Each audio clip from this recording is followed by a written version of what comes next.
দাদা চুপ কর চুপ কর। হ্যালো। হ্যাঁ হ্যাঁ, আমরা তো কলেজেই আছি, কলেজে। বুঝলি, ফ্লেকটা পেলাম না, বিড়ি নিয়ে এসেছি, বিড়ি খা আজকে। আরে চুপ, বাড়ি থেকে ফোন এসছে।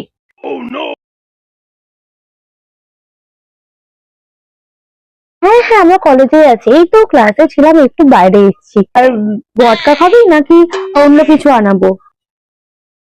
আরে চুপ কর, বাড়ি থেকে ফোন এসছে বলছি না। ও, আমার কি, ওর মা ফোন করেছে, আমার তো মা ফোন করেনি। উফ, খুব জোর কেস খেয়েছে, আছে বাড়ি গেলে তো উদম কেলা নিয়ে আছি। ফোনটা তোর ছিল, আমার নয়। ঠিক হয়েছে, খালি লোককে বাস খাওয়াস তুই, ঠিক হয়েছে।